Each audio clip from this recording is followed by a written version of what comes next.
Good Sunday morning, everybody. Way up high, I have my Lucy Lou and my Junie, sound asleep still. 10 a.m. and they're still sleeping. Love those girls. Bram.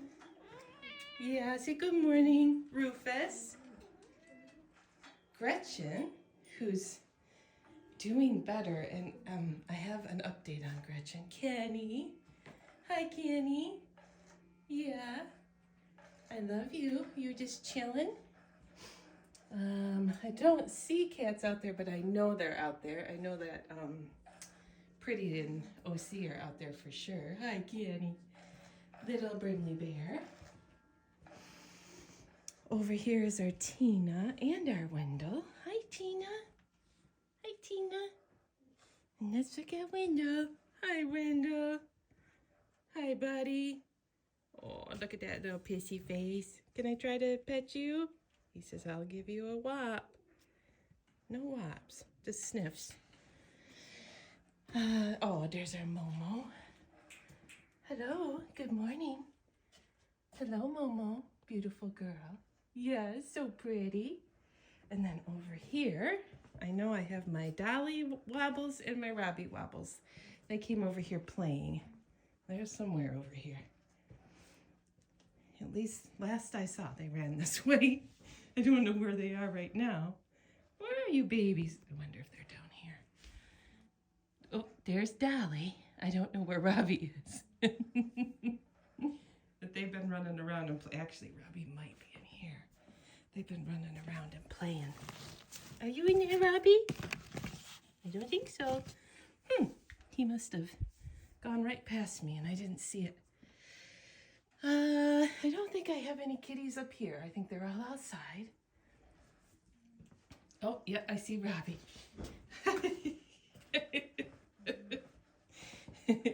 Robbie, what are you doing?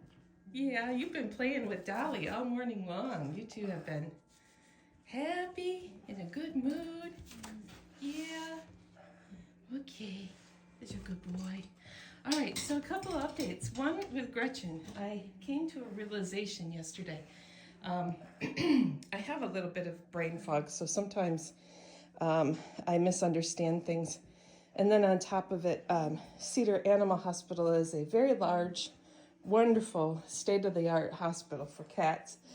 But sometimes if you have several staff members all working on the same cat, lines get crossed. So here's what I put together. Okay, so there are two doctors working on Gretchen from Cedar Animal Hospital. They're actually a husband and wife, the two doctors that own that hospital. And Dr. Nada, the man, did Gretchen's endoscopic procedure, and he did find a stricture in her throat that probably could be removed to make her feel better. However, there's a couple issues with that. One,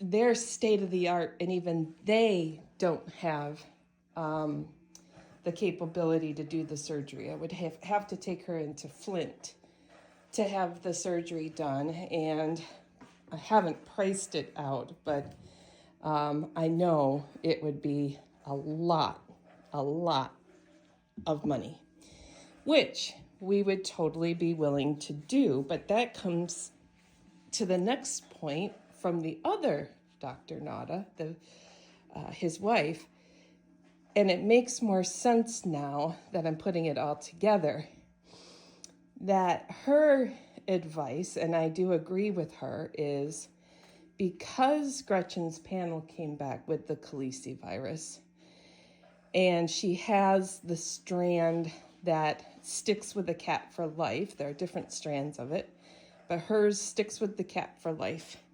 And because her immune system is compromised in that way, Robbie, he's so happy.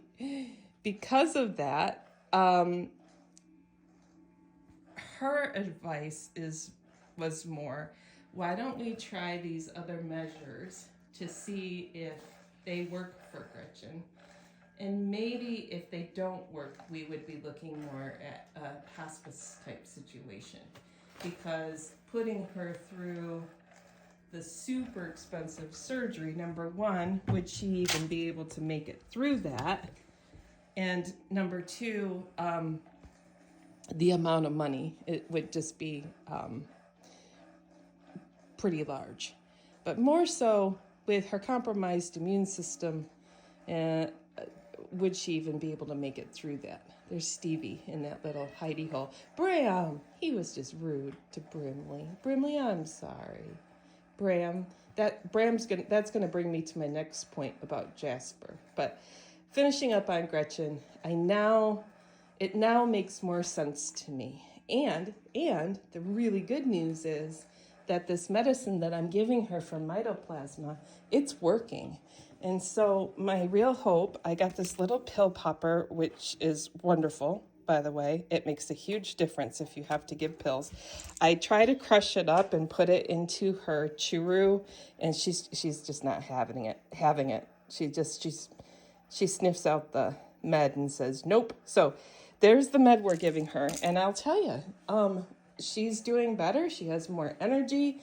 And I'm optimistic that if we can just keep her on that med and keep it under control, that's the direction we're going to go. So I hope that made sense to you. It made more sense to me once I put it all together.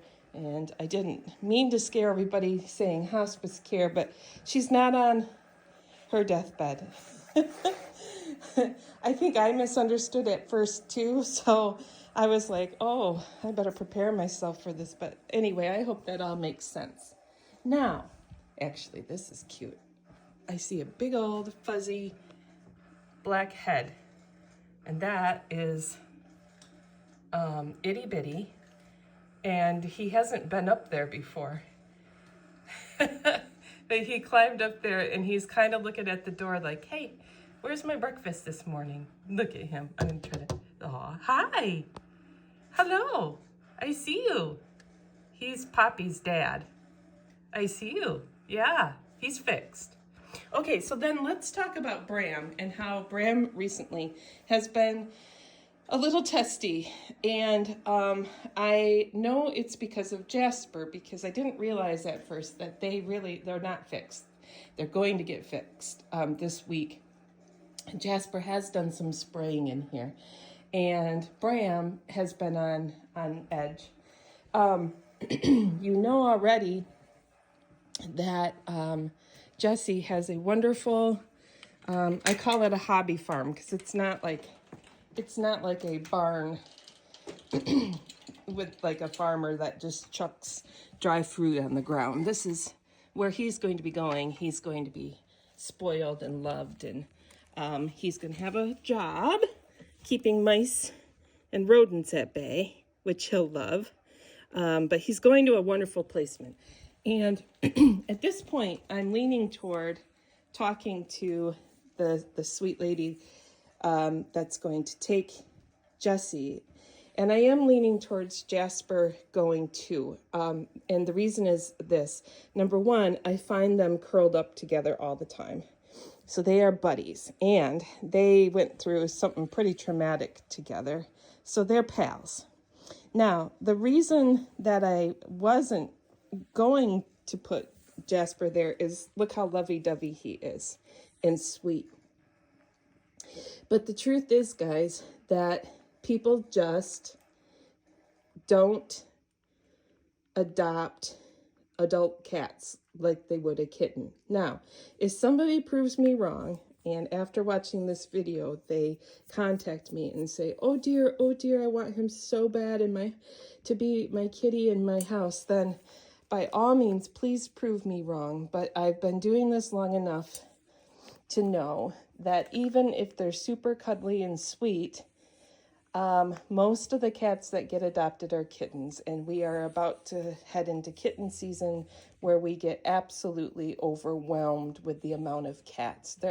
There's just too many cats and not enough homes. So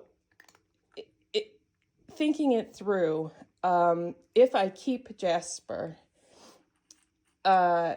he'll become another lifer around here. And, he's so sweet and he's a wonderful kitty, but I have promised Bram that I would not bring in any more lifers. We have a limit, and the limit is for a reason. It keeps things calm around here. It keeps illnesses at bay. It keeps Bram happy and all the kitties happy. And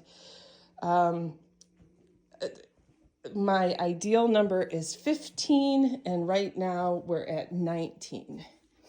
And if Jasper and Jesse go together to this hobby farm, if Lisa is okay with that, of course, that would bring us down to 17, and we need to stay there. So I've just been having what I call a come to Jesus moment with myself. And I've talked myself through it and around it, and I just truly think that that's going to be our best option. So if that made sense, if you're watching this and you just have had your eye on Jesse and you say, I want to adopt him, he's the cat for me, then by all means reach out. But if not, I am going to see if Lisa would be game to take them together. They've been through so much together. They're bonded. And there's something so fun about having a cat run up to you like a dog would, tail up in the air saying, oh, hi, how are you? And but still having its freedom, which they would have their freedom, and they have jobs to keep mice and rodents at bay. That it would be a wonderful life. They'd actually have the best of both worlds together. And so I don't see it as a negative at all. So anyway, just talking it out, as you know, I tend to do that, and I always value your input and advice. And so if you have it and want to give it, by all means, let me know what you're thinking. But I promised Bram I would keep our numbers low, and I have to stick to that promise.